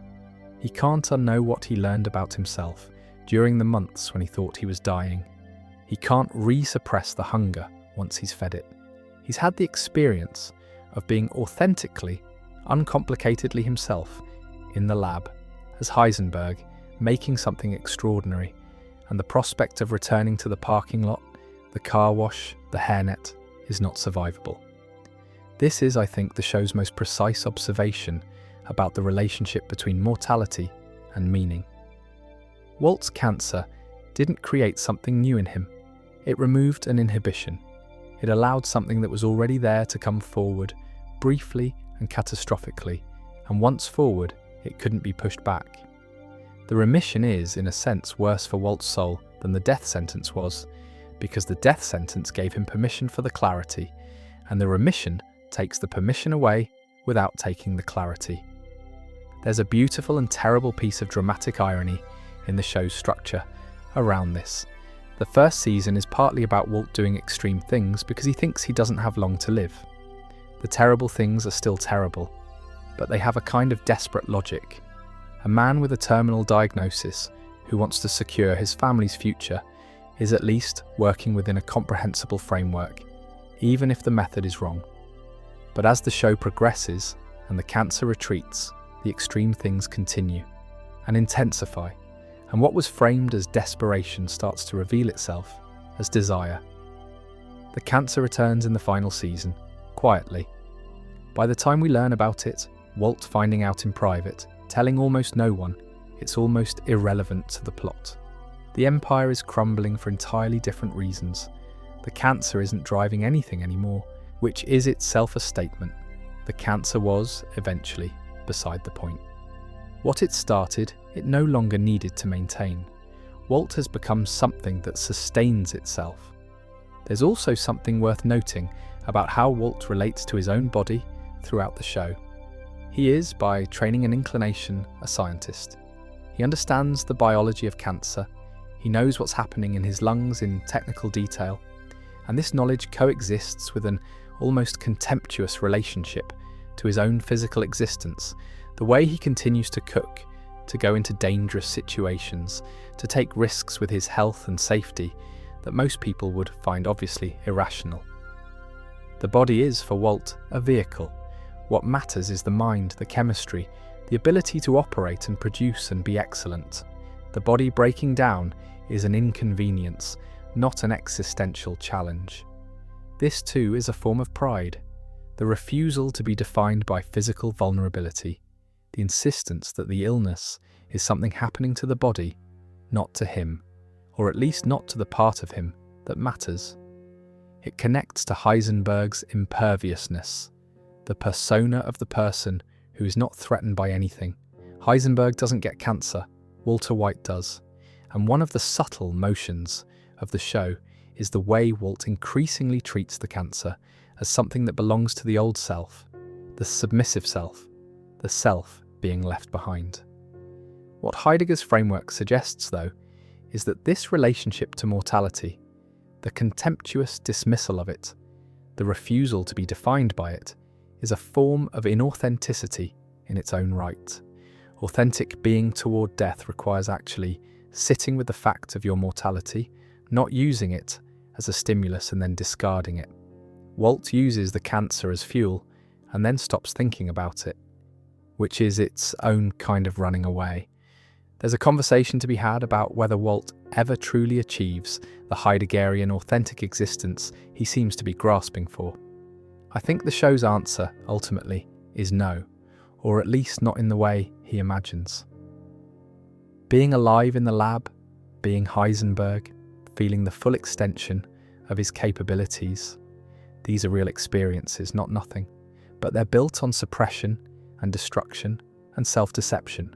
They're not the quiet, clear-eyed facing of mortality and meaning that Heidegger describes. They're the spectacular avoidance of it in another form. Walt dies in the end, having done remarkable things. He dies also, having not quite become who he thought he was becoming. There's a gap between the story he told himself and what actually happened. A gap that the show's final images make quietly, precisely legible. We'll get to that shortly. For now, the cancer. It was a clarifier, and it clarified both more and less than Walt expected. More in the sense that it revealed the appetite clearly enough to feed it for 5 seasons. Less in the sense that what it pointed toward, meaning, aliveness, authentic existence, turned out not to be located in the place Walt followed it. The episode is called Felina. It's a good title for several reasons, one of which is that it's an anagram of finale, which the writers couldn't help apparently, even in the naming of the thing. Another is that Felina is the name of the woman in El Paso, a Marty Robbins song that plays at the episode's opening, in which a cowboy goes back to the town where he knows he'll die because of a woman he loved there. A song about someone who chooses to return, knowing the cost, because some things are more important than survival. The show has always been full of deliberate references, and it couldn't resist making this one about a man going home to die. There's also a chemical angle, if you want it: iron, Fe, lithium, Li, and sodium, Na. The elements of blood. The show, even in its finale's title, is a chemistry teacher. What happens in Felina has been debated, particularly around the question of whether it constitutes redemption for Walt. I want to work through this carefully because I think the debate slightly misframes the question. Walt, in the finale, does several things. He visits Gretchen and Elliot Schwartz and manipulates them, with a combination of threat and clever staging involving two friends posing as hired men with laser sights, into accepting a large amount of money and agreeing to deliver it to Walter Jr. as a gift, so that the money reaches his son without implicating his son in any crime. He visits Skylar one last time and has the conversation we discussed in an earlier section, the one where he finally tells the truth.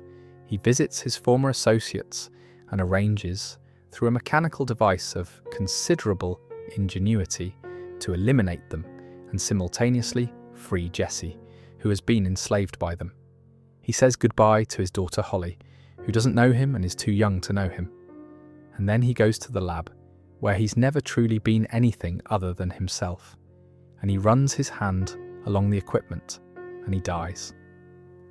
The redemption question is this: does all of this add up to redemption? My honest view is that it doesn't add up to redemption in the usual sense of the word, and the show knows this, and the show is fine with that, and I think the show is right to be fine with that. Redemption implies some restoration of moral balance, some act that partially repairs what was broken. Walt's actions in the finale are meaningful, but they don't come close to the repair that would be required for anything recognizable as redemption. He arranges money for Walter Jr., a genuine act, but Walter Jr. has said, explicitly, that he doesn't want Walt's money. He said he'd rather the family have nothing than have anything that came from Walt. The money arrives anyway, on Walt's terms, because Walt has arranged it that way. It's a loving act with control at its centre, which is Walt in miniature. The freeing of Jesse is similarly complicated. Jesse is free at the end of the finale, which is genuinely important and genuinely good. But Walt also had Jesse imprisoned in the first place, through a chain of events that Walt set in motion. And Walt frees Jesse without asking him what he wants, without acknowledging the specifics of what he did to Jesse, without anything that would actually resolve the relationship between them. The final look between them, Jesse free, Walt bleeding, both of them seeing each other across the wreckage, is not a reconciliation. It's just two people at the end of something, each seeing the other clearly, for perhaps the first time.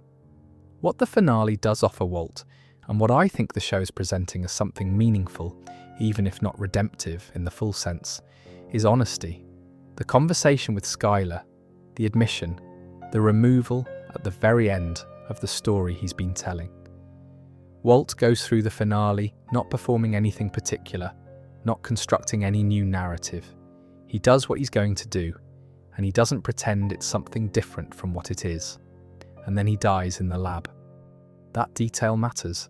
He could die in a lot of places. He could die in the desert, which is where the cold open of the pilot episode takes place. He could die outside, in the dark. He dies in the lab, running his hand along the equipment, falling among the things he made. And the camera holds on his face, and there is something on his face that reads as very close to satisfaction. Not happiness exactly, not peace in any deep sense, but the quiet of a person who has ended up in the right place. I find this image genuinely difficult to resolve. It's not offered as triumph. The police are arriving, the music is elegiac, Walt is dying from a gunshot wound he sustained in the earlier action, and nothing has been repaired. But it's also not presented as tragedy in the pure classical sense, as complete and unmitigated loss. There's something in Walt's death, in the lab, among the equipment, that feels like completion rather than defeat, as if the story has ended in the right key, even if not the right chord. The question the show poses through this image is whether it's enough, whether dying as fully yourself in the place where you were most yourself. Having finally said the true thing is enough to constitute something. Not redemption, not absolution, but something. I don't think the show answers this. I think it presents it and trusts the viewer to sit with it.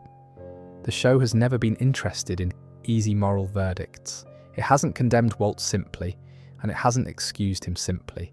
It has shown him clearly in all his capability and all his damage, and it lets the finale rest in that same space. Clear, honest, neither forgiving nor entirely damning. There are people who find the finale unsatisfying because Walt gets what feels like a decent ending, given everything.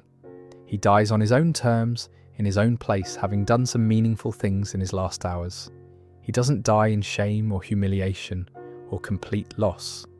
And for some viewers, after watching what he did to the people around him, that feels wrong. I understand that response, but I think the show is making a different point than that Walt deserves the ending he gets. It's not really about desert, about what Walt deserves. It's about consistency. The whole show has followed Walt's logic with complete honesty. It would be a betrayal of that honesty to end by imposing a punishment that the logic of the story doesn't generate. Walt dies as the person he chose to become. In the Ricin has one more appearance in the finale, geez, that person had to do. That's not a reward. It's just the conclusion of the story that began in that. The Ricin was first introduced in Season 2. The moments after a cancer diagnosis, looking, despite everything, briefly clarified. The Ricin cigarette has one more appearance in the finale. Walt uses it, in the end, on someone who wasn't quite expecting it, as part of the final arrangement. The Ricin was first introduced in Season 1. It has appeared, been lost, been found, been suspected, been worried about, for 4 seasons.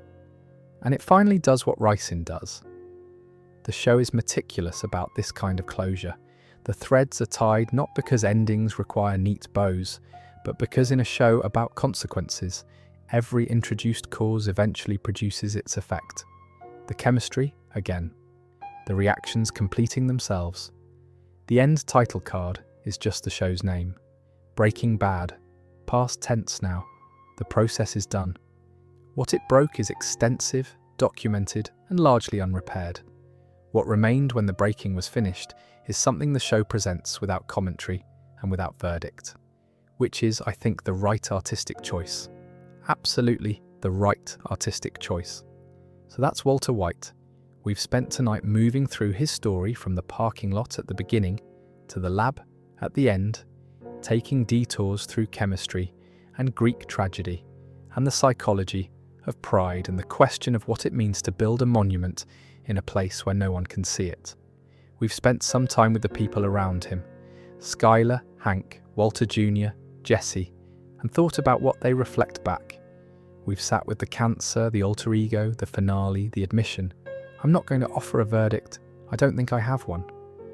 Walt is too thoroughly drawn, and the show that contains him is too seriously made for a simple verdict to feel adequate. He was capable of extraordinary things, and he used that capability to do enormous harm. He was a genuinely wounded person, and his wound explains some of what he did without excusing any of it.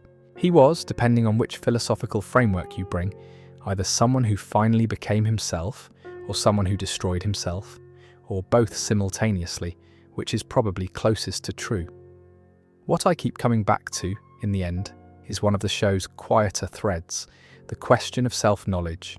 The show is full of people who understand other things, chemistry, law enforcement, criminal enterprise, financial manipulation, but who know themselves very imperfectly.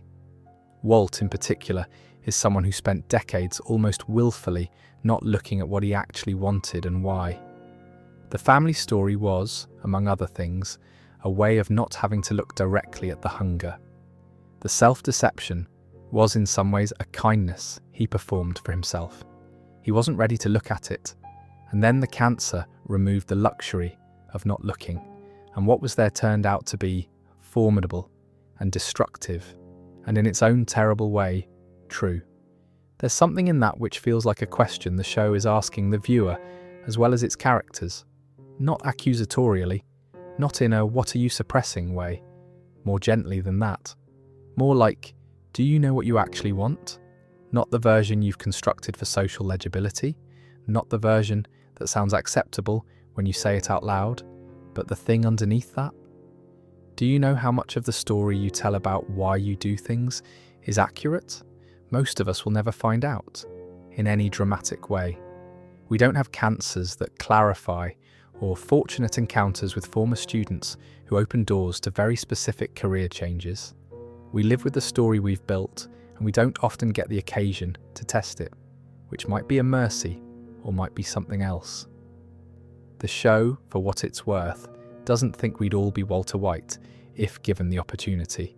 Most people have different hungers. Most people's wound, if they have one, doesn't lead precisely here. But it does seem to think that the capacity for self-deception is universal, and that the gap between what we tell ourselves and what's actually driving us is something worth attending to carefully and early before the gap grows very wide. Breaking Bad is a show that rewards the kind of slow attention we've been paying it tonight. It rewards rewatching.